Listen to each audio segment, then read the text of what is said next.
오늘 우리가 창조절 11번째 주일입니다. 오늘 교회력에 따른 설교 말씀을 전할 때에 마태복음 25장 1절에서 13절의 말씀을 통해서 종말론적인 신앙이라고 하는 이런 제목으로 말씀을 나누고자 합니다. 다 읽지는 않았지만 이번 주 성서 일과의 전체적인 주제를 제가 정리를 해보니까 이렇더라고요. 모호하게 감추어졌던 진리가 드러날 때 준비하고 깨어 있어야 한다. 이것이 이제 구약과 시가서와 서신서와 복음서에서 일관되게 이야기하고 있는 주제다. 저는 이제 그렇게 생각을 했습니다. 우리가 신앙이라고 하는 것이 이것인지 저것인지 잘 알지 못해가지고 좀 모호함에 빠져들게 되면 오늘 우리가 읽은 말씀처럼 그 미련한 처녀들처럼 고생은 고생대로 하고 혼인잔치에 참여하지 못하는 삶을 살아갈 수 있다고 하는 것입니다. 이게 얼마나 불행한 일입니까? 차라리 고생하지 말고 편하게 쉬다가 그냥 잔치에 참여하지 못하면 차라리 이게 속편하지 않겠습니까? 그런데 고생은 고생대로 다 해놓고서는 결정적인 순간에 자기가 잔치에 참여하지 못한다. 그럼 참 억울할 것 같아요. 이 모호한 신앙적인 그 주제들이 여러 가지가 있는데 그 중에 하나가 이 종말론에 관한 것입니다. 여러분들 종말론 그러면 여러분들 어떤 생각이 드십니까? 종말론 그러면 무섭거나 두렵습니까? 아니면은 기대가 됩니까? 여러분들 어떤 쪽이세요? 무서워요? 아니면은 기대가 됩니까? 이 종말론이라고 하는 것, 이것은 우리가 그리스도인들은 종말론적인 신앙을 가져야 된다. 이렇게 그 이야기들을 많이 하는데 그렇다면 이 종말론적인 신앙이 도대체 무엇인가 하는 걸 좀 우리가 모호하게 생각하지 말고 좀 정확하게 이것이 무엇인지를 좀 알았으면 좋겠다 하는 이런 생각을 가지고 이번 주 말씀을 준비를 했습니다. 예수님의 공생의 마지막은 굉장히 험난한 가시밭길이었습니다. 왜 그랬냐면 이제 종교 지도자들하고 충돌하게 되는 것이죠. 그리고 그들의 음모를 하나하나 밝혀내고 또 타락한 예루살렘 성전의 파괴를 예언을 하십니다. 이렇게 되면서 이제 본격적인 재난이 시작되는 것이죠. 종교 지도자들에게는 뭐라고 말씀을 하시냐면 이 뱀들아, 독사의 새끼들아, 너희가 어떻게 지옥의 심판을 피하겠느냐. 굉장히 심한 말씀이죠. 오늘날에도 여러분들 목사들을 향해서 종교 지도자들을 향해서 저렇게 이야기한다고 생각해 보세요. 그러면은 아마 그 교단에서 아마 파면될 겁니다. 근데 저도 목사로서 오늘날의 종교 지도자들을 보면 예수님처럼 저렇게 한번 내뱉고 싶다 이런 생각이 들 때가 참 많이 있습니다. 예수님께서 이런 독서를 퍼부실 정도로 그렇게 그 타락했던 그러한 그 종교, 그 이스라엘, 그때 예수님께서는 이런 예언을 하십니다. 예루살렘 성전이 돌 위에 돌 하나도 남지 않고 다 무너지는 날이 올 것이다. 바로 예루살렘 성전이 다 무너지는 그날은 이스라엘이 생각할 때 그날이 바로 종말의 날로 여겨졌습니다. 그런데 이 종말의 날이라고 하는 이 무시무시한 주제를 예수님께서는 그냥 말씀하시고 예언을 하고 계시는 겁니다. 이런 예언을 하시니까 제자들이 궁금했어요. 그럼 그날이 언제쯤 될까요? 예수님께 그런 질문을 한 거죠.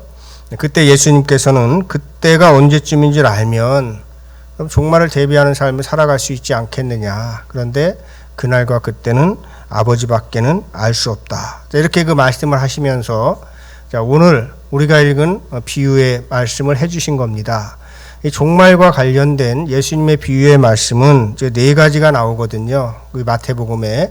그 중에서 이제 우리가 읽은 것은 이제 2번째 이야기입니다. 근데 그 이야기를 들려주시기 전에 종말의 때가 되면 어떤 징조가 일어날 것인가에 관한 말씀을 해주고 있습니다. 종말의 때는 제일 먼저 일어나는 일이 뭐냐면 사이비 이단이 예수님의 이름을 사칭한다. 그 일이 일어난다라고 하는 것이죠. 그 다음에 전쟁과 기근이 있을 것이다. 또 예수 이름 때문에 고난당하는 사람들이 많아지게 될 것이고 또 그로 인해서 믿음을 잃는 사람들이 생기게 되고 그리고 서로 미워하고 거짓 예언자들이 판을 치고 불법이 성행하는 일들이 일어날 것이고 그래서 서로가 서로를 믿지 않고 서로에 대한 사랑이 식을 것이다. 이렇게 말씀을 하시면서 이런 상황에서도 끝까지 견디는 사람은 구원을 얻겠지만 아직은 끝이 아니다. 이렇게 그 말씀을 하시거든요. 자, 그런데 여러분들 예수님께서 종말의 징조라고 하면서 이야기했던 그것들은 언제도 있었어요? 예수님 당시에도 그런 일들이 있었고 그 이후에도 있었고 지금도 여전히 이런 일들은 있죠. 그래서 우리가 가만히 살펴보면 지금도 그런데 사이비 이단들이 예수님의 이름을 사칭하고 전쟁과 기근이 지구촌 곳곳에 여러분들 일어나고 있지 않습니까?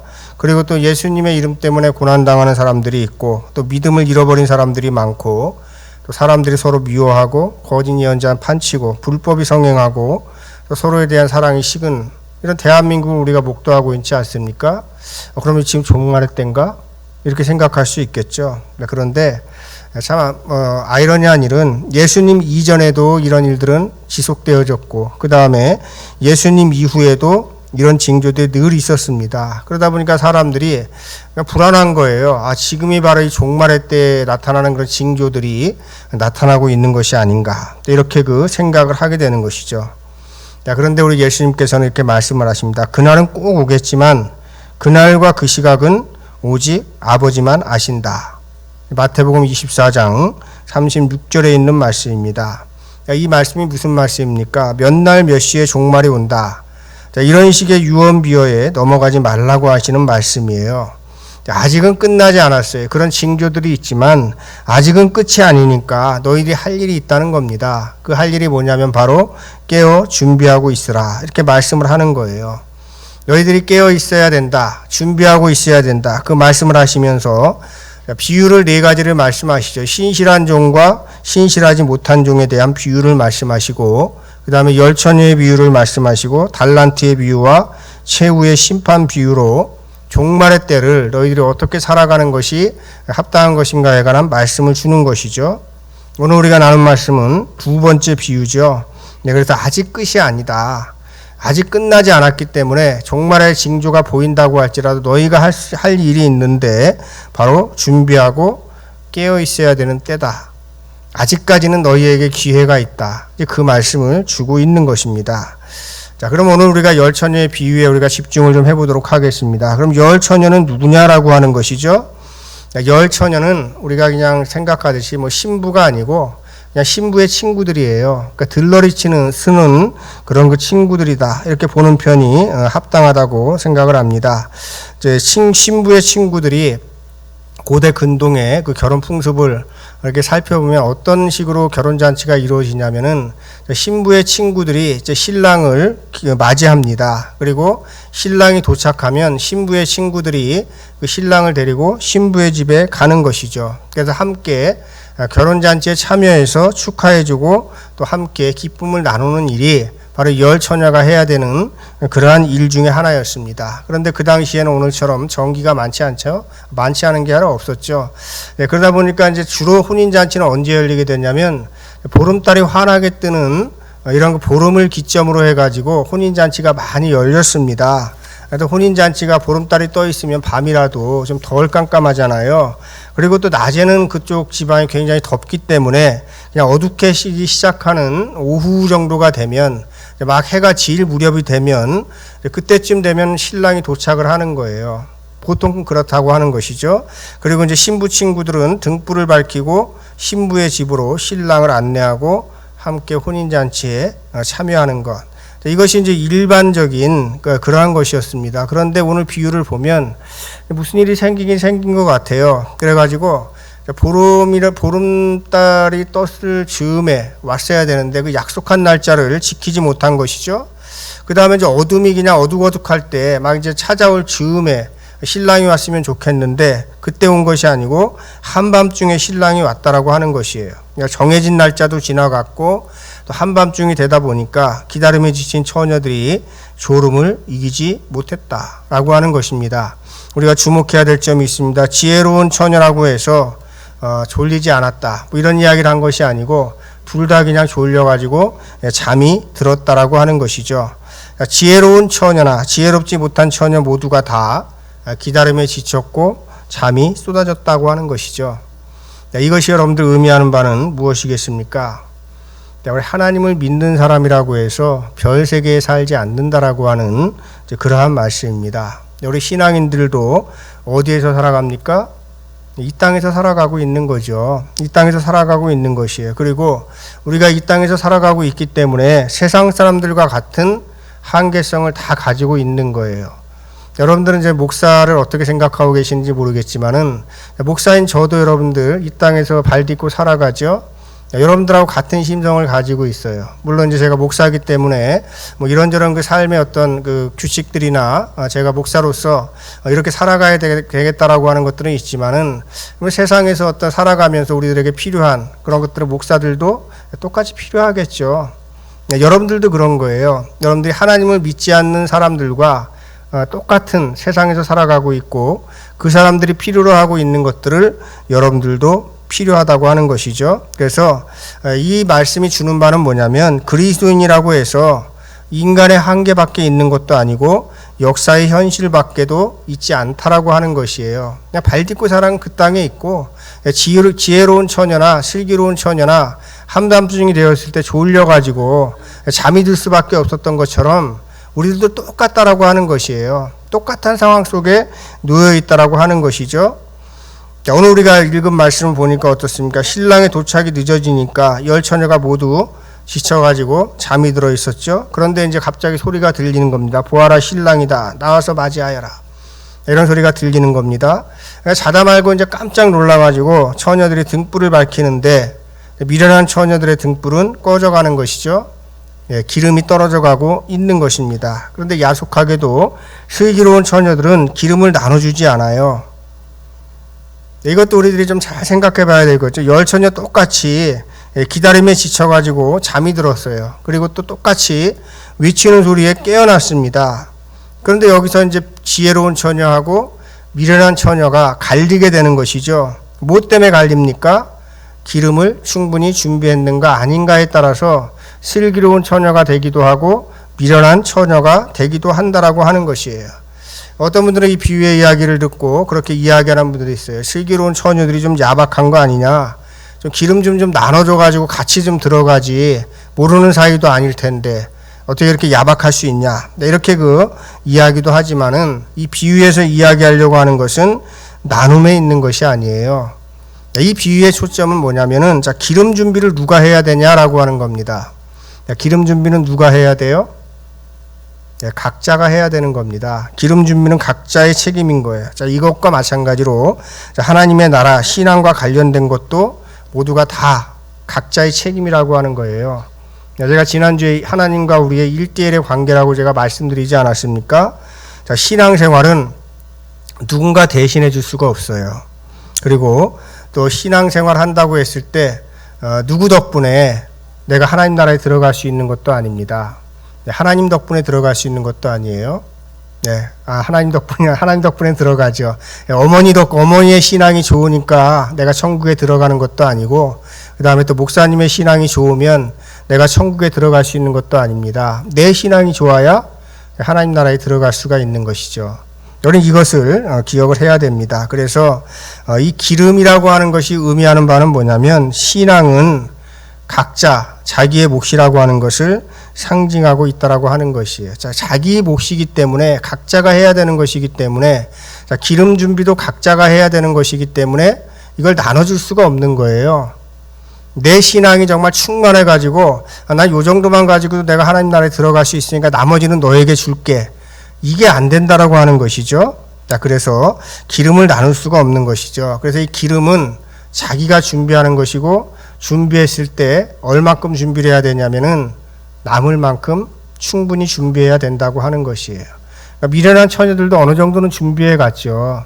네, 그래가지고 만약에 그 당시 관례대로 초저녁에 신랑이 왔었으면 부족함 없이 같이 잔치에 들어갈 수 있었을 거예요. 그러나 그러지 않았다라고 하는 것이죠. 자, 그러면 우리가 등불과 기름이 상징하는 바가 뭐냐라고 하는 것을 좀 생각해 볼 필요가 있겠습니다. 자, 기름은 다양한 상징으로 해석을 할 수가 있겠습니다만은, 저는 오늘 비유에 국한해서 해석을 좀 해봅니다. 자, 신랑이 온 시간이 언제냐면 한밤중이었거든요. 한밤중이면 깜깜할 때죠. 자, 보름달이 환하게 켜 있다고 할지라도 한밤중이 되면 굉장히 어둠이 깊죠. 자, 그래서 이 등불이 상징하는 바는 뭐냐면은, 자, 어두운 세상을 밝히는 삶이라고 하는 것이죠. 그리고 어두운 세상 속에서 등불을 밝히는 삶이 바로 슬기로운 삶이다라고 하는 것입니다. 모든 사람들이 어둠과 짝하고 살아간다고 할지라도 내가 빛으로 살아가겠다. 빛을 밝힐 수 있는 그러한 신앙. 이것이 바로 등불을 밝히는 신앙이 아니겠습니까? 우리가 살아가고 있는 세상이 너무 어두워요. 그럼 한탄만 하고 있는 것이 아니라 거기에 여러분들 기름을 부어서 등불을 밝히는 삶이 바로 등불을 밝히는 삶이겠죠. 그리고 내가 살고 있는, 내가 속해 있는 또 나의 가정이 너무나 힘들고 어렵고 어두운 암흑천지 같다라고 했을 때 누가 그 빛의 역할을 해야 되겠습니까? 내가 그 등불을 밝히는 빛의 역할을 해야 되겠다. 이렇게 우리가 생각하면서 살아갈 때 우리는 기름을 준비하는 또 빛을 밝히는 그런 그 삶을 살아간다 할 수가 있겠죠. 좀 그냥 역사적으로 우리가 세상적으로 크게 볼 때 이 세상이 우리가 어둡다라고 했을 때에 그때 내가 이 세상 속에서 등불을 밝히는 삶을 살아가는 것이 바로 준비하는 삶이고 깨어있는 삶이다. 이렇게 우리가 생각하면 되겠습니다. 자, 그런데 이제 등불이라고 하는 것이 단지 그냥 빛을 밝히는 그런 용도로만 사용되는 것은 아니죠. 자, 여러분들 이런 거 보신 적 있어요? 자, 미명의 어둠에 아주 새벽에 서서 이렇게 낯이 밝아오는 그러한 시간에 빛나는 그런 그 등대 여러분들 보신 적 있습니까? 자, 깜깜한 밤에도 이 등대가 아름답기는 한데 새벽에 이렇게 나가서 막 해 뜨기 직전에 등대가 빛나는 것을 보면 더 아름답죠. 요즘에 이렇게 교회 바깥에 나가 보면 카페나 식당 같은 곳에 장식용으로 전구를 많이 이렇게 달아놨거든요. 근데 그걸 딱 달아놓으면 어떻게 됩니까? 왜 달겠어요? 분위기가 굉장히 따뜻해 보이지 않습니까? 그냥 가고 싶잖아요. 그런 장소에. 제가 이제 덴마크 거기가 어떤 문화가 발달된 나라냐면 휘게 문화가 발달된 나라거든요. 휘게라고 하는 게 뭐냐면 편안함, 따뜻함, 아늑함, 안락함 이런 걸 뜻하는 단어입니다. 그런데 가족이나 친구와 함께 또는 혼자 보내는 그런 그 시간에 그 일상의 소소한 시간에 오는 그러한 행복과 즐거움을 뜻하는 단어가 바로 휘게인데 이 휘게의 시간에 빠질 수 없는 것이 뭐냐면 조명이에요. 그래가지고 우리나라처럼 이렇게 그 조명이 밝지 않습니다. 굉장히 어두워요. 근데 그 사람들은 꼭 그 희미한 그 어둠 속에 뭐를 항상 켜놓냐면 촛불을 켜놓는 거죠. 그래서 은은한 조명 아래서 은은한 조명의 초를 밝혀서 안락하고 따뜻한 느낌을 주어서 마음의 평화를 얻는 이런 것이죠. 네, 그래서 저는 이 등불이 상징하는 바가 뭐냐라고 하는 것인데 제일 첫 번째로는 앞에서 이야기했듯이 어둠을 밝히는 역할하는 등불로서의 역할을 한다면은 두 번째로는 세상을 편안하고 따뜻하게 만들어가는 사람, 이 사람이 바로 등불과도 같은 삶을 살아가는 사람이다. 그리고 등불을 밝힐 기름을 준비하고 살아가는 사람이다. 저는 그렇게 생각을 해봅니다. 오늘날 우리가 살아가는 이 세상이 어떻습니까? 나 혼자 잘 먹고 잘 사는 세상. 이게 아닙니까? 참 어두운 세상이죠. 나 혼자 잘 먹고 잘 사는 것에만 온통 관심이 있어가지고 신앙인들의 기도도 전부 다 나 혼자 잘 먹고 잘 사는 데만 있는 거예요. 이러면 여러분들 거기가 어디까지 우리가 도달한 거냐면 제가 지난주까지 계속 말씀드렸던 첫 번째 산 아니면 인생의 전반부에만 머물러 있는 삶이에요. 우리에게는 두 번째 산이 있고 인생의 후반부가 있다고 말씀을 드렸잖아요. 바로 이 등불을 준비하고 밝히는 삶. 그래서 이 어두운 세상을 밝히고 이 세상을 따뜻하게 만들어가는 사람이 바로 준비하고 깨어있는 삶이다 라고 하는 것을 여러분들 기억하시길 바랍니다. 예수님께서 종말의 때에 너희가 준비하고 깨어있으라고 말씀하셨는데 이 종말이라고 하는 단어를 좀 생각해 볼 필요가 있겠습니다. 종말은 헬라어로 파루시아라고 하는 단어입니다. 파루시아는 성경에 24번 등장을 하는데 그 뜻은 이런 뜻이에요. 종말, 그럼 제가 앞에 질문했죠. 두렵습니까? 무섭습니까? 아니면은 기대가 됩니까? 이런 질문을 제가 드렸는데 자, 이 종말이라고 하는 뜻이 뭐냐면 함께 있다라고 하는 뜻이에요. 현존한다는 뜻이고 임재하셨다고 하는 뜻이고 도착하셨다, 오셨다, 도래하실 것이다, 출현하셨다, 오셨다라고 하는 이런 뜻을 가지고 있는 것이거든요. 본래 이 단어는 황제나 왕이 식민지 도시를 방문하는 데서 유래가 됐어요. 그 당시에 황제나 왕이 자신의 위용을 드러내기 위해서 식민지 도시를 이제 방문을 하게 됩니다. 그러면 그 식민지 도시에 뭘 준비해야 되냐면은 세금을 걷어가지고 도로나 건물을 신축을 해요. 심지어는 기념주화도 만들고 또 방문 기념 제사도 이제 성대하게 치르는 것이죠. 왕이나 황제가 오는 날은 거룩한 날로 또 영광의 날로 지켰어요. 그날을 무슨 날 뭐라고 파루시아라고 이야기를 했던 거거든요. 자, 근데 신약 성경에서 이제 그것을 따온 거예요. 그것을 따와가지고 성경의 파루시아를 따왔는데, 그래서 이 성경에서 파루시아라고 했을 때는 뭐냐면은, 뭐 아마겟돈, 우리가 생각하는 그런 의미가 아니고, 오신다라고 하는 의미고, 그 다음에 지금 여기에 계신다. 즉, 현존이라고 하는 그 의미를 가지고 있는 것이에요. 그래서 성경에서 종말론이라고 이야기하면 두려움이나 무서움 이런 것들이 아니고 오히려 기쁨의 종말론이다라고 하는 것입니다. 왜 그렇습니까? 예수님이 오시니까 희망차고 기대되고 마치 그 신랑을 기다리는 열 처녀의 기대와 같은 것이라고 하는 것이죠. 그런데 우리 한국 사회에서는 어땠냐면 이단 사이비들이 이 희망찬 종말론을 어둡고 두려운 것으로 변질시켜 버렸어요. 굉장히 큰 문제입니다. 그래서 31년 전 여러분들 기억하시죠? 1992년인가요? 그때 10월 28일 휴거 소동을 벌였던 다미성교회 같은 이런 시한부 종말론자들이 어떻게 됐습니까? 참된 종말론의 의미를 이 사람들이 없애버린 거예요. 그래서 예수님의 재림도 그 사람들은 없애버리고 그냥 자신들이 직접 하늘로 올라가겠다고 이렇게 그 소동을 피웠던 거 아니겠습니까? 그리고 또 자신들이 스스로 세상에 올라가면서 세상에 종말이 오니까 이제 가족들이나 친척들까지 다 버리고 자기 혼자 구원받겠다. 그러니까 지금 여기를 없는 것처럼 그렇게 여겨버렸던 것이에요. 이게 바로 이제 종말론의 변질인 거예요. 그러니까 잘못된 것이죠.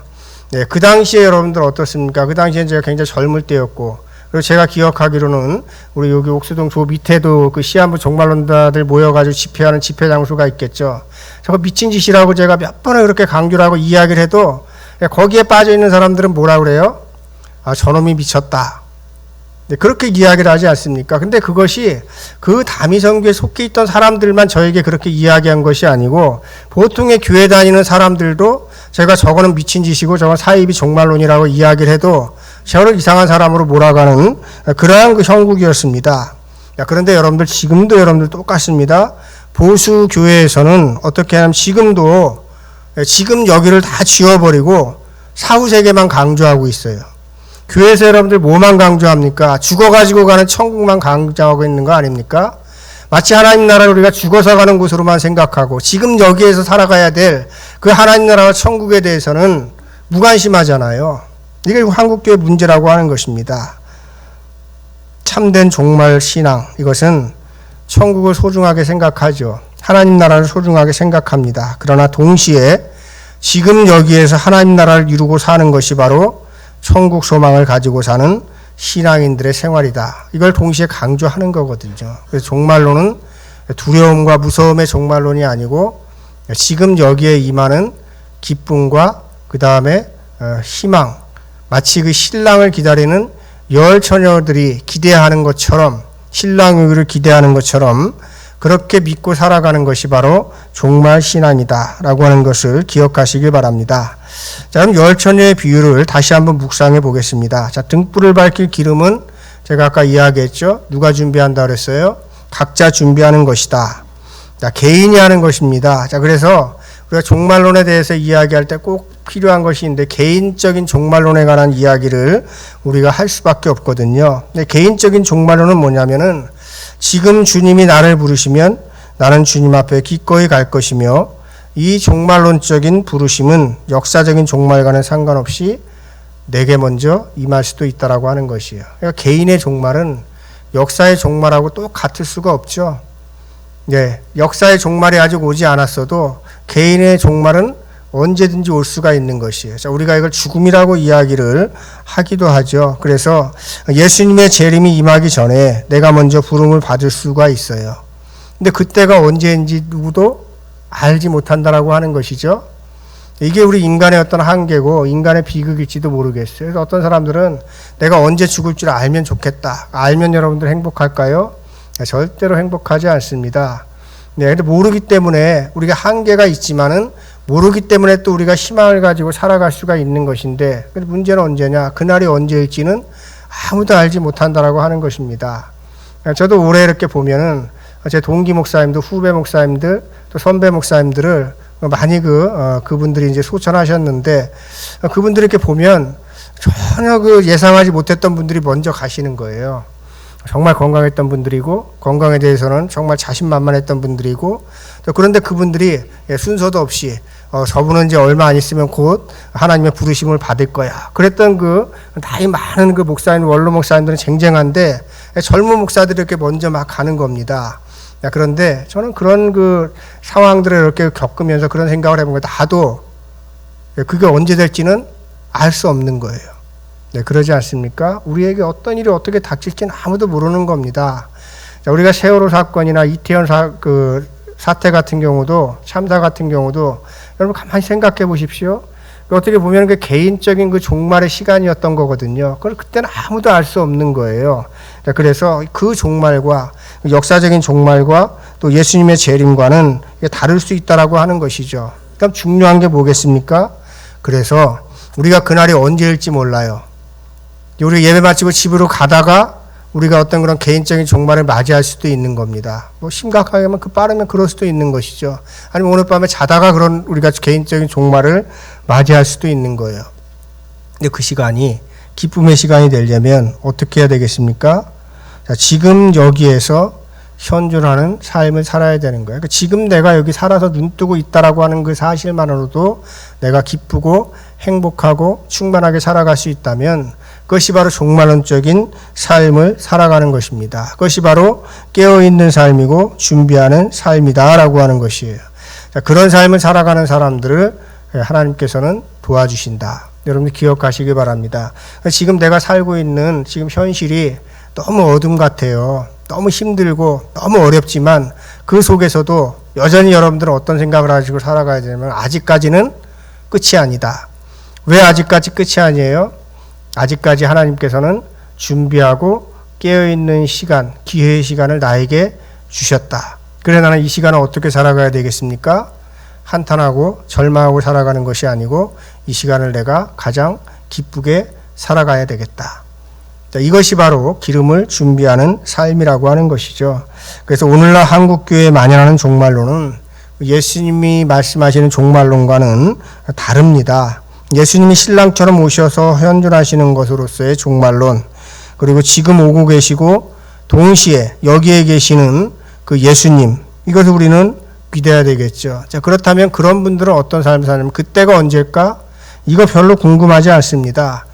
그날이 언제일까가 궁금한 것이 아니고 지금 내가 기름을 준비하는 삶을 살아가고 있는가? 이것이 삶의 초점이 되는 거예요. 자, 그럼 지금 우리가 기름을 준비하면서 사는 삶이 무엇인지에 대해서 제가 말씀을 드리겠습니다. 31절 이하 최후 심판의 비유에 어떤 삶이 기름을 준비하는 삶인지가 분명히 나오거든요. 여러분 이 말씀을 기초로 삼아서 여러분들이 기름을 준비하는 그런 삶을 살아가시기 바랍니다. 자, 그 말씀을 읽어보겠습니다. 그 말씀을 보면 어떻습니까? 함께 읽어볼까요? 너희는 내가 줄였을 때에 내게 먹을 것을 주었고 마실 것을 주었고 나그네 되었을 때에 영접하였고 헐벗을 때에 입을 것을 주었고 병들었을 때에 돌보아 주었고 감옥에 갇혔을 때에 찾아주었다. 이게 여러분들 무슨 삶입니까? 이것이 바로 종말의 때를 준비하는 삶인 거예요. 그렇게 어렵지 않잖아요. 어떻게 보면. 그렇게 어렵지 않다 이야기했지만 이 나누는 게 또 얼마나 어려운 일입니까? 왜 어려워요? 이 세상은 각자 도생의 세상이잖아요. 나 혼자 잘 먹고 잘 살면 그만이다. 이 문화가 여러분들 횡행하고 있지 않습니까? 근데 그러한 속에서 여러분들 저렇게 살아가겠다라고 하는 것은 쉬운 일이 아니에요. 그래서 신앙 결단이 필요한 것이고 우리가 저렇게 살아가고자 할 때 하나님께서는 우리의 삶을 도와주신다라고 하는 것입니다. 종말론적인 신앙은 우리를 어둡고 무섭고 두려운 삶으로 인도하는 게 종말론적인 신앙이 아니에요. 오히려 기쁘고 행복하고 기대되는 삶으로 인도하는 것이 종말론적인 신앙이다라고 하는 것을 기억하시기 바랍니다. 그런데 어떤 사람들에게만 이 종말론이 참으로 기쁘고 즐겁고 기대되고 행복한 것이냐면 준비된 사람들에게만 그런 거예요. 그걸 우리가 기억을 해야 되겠죠. 여러분들이 슬기로운 신앙이 되셔서 종말의 때에 슬기로운 처녀들처럼 신랑과 함께 혼인잔치에 참여하는 기쁨을 누리시는 여러분들 되시기를 주님의 이름으로 축원합니다. 기도하겠습니다.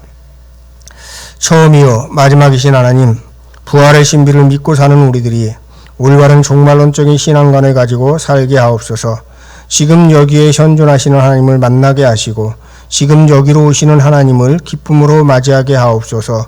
주님 오실 때에 준비하고 깨어있는 지혜로운 신앙이 되게 하옵소서. 그때가 언제인지 아는 것보다 그때가 언제이든 맞이할 준비가 되어 있는 깨어있는 신앙인이 되게 하옵소서. 예수님의 이름으로 기도하옵나이다. 아멘.